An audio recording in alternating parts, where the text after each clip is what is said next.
The tension around college athletics funding is quietly building behind closed doors. With the Trump administration targeting universities for potential federal funding cuts, athletic departments, particularly those dependent on institutional support, are entering uncertain territory. The issue isn't about direct hits to sports budgets, but the collateral damage as universities brace for broader research and education cuts. Most schools are avoiding the subject altogether.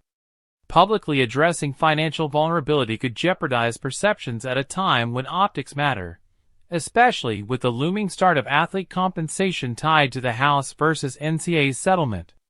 Starting July, schools must prepare to shell out up to $20.5 million annually in direct pay to athletes.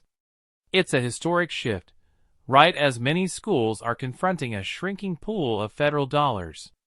Athletic departments have historically leaned on institutional support. In fiscal year 2023, 75 Division I public schools received at least $20 million in such support. Now, as schools like Michigan State and Washington announce university-wide cuts, the pressure is on for athletics to share in the belt-tightening. Washington projects a $19 million athletic deficit by 2026, relying on internal loans and Big Ten advances to keep afloat. Michigan State is slicing its general fund by 9% over 2 years. And while athletics has long operated with some insulation, tensions rise when campuses cut pay and raise tuition while coaches receive multi-million-dollar raises.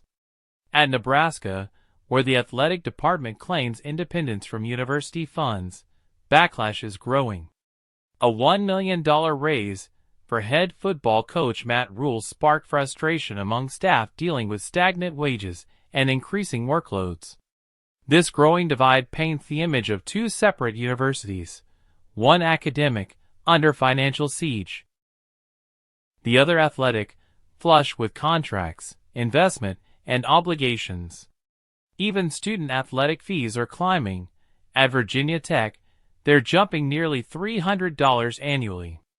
As the revenue race heats up, universities are turning to new solutions. Some are leaning on private capital, like Elevate's Collegiate Investment Initiative. Others, like Colorado and Kansas, are re-examining tuition structures or hiking student fees to bridge the gap.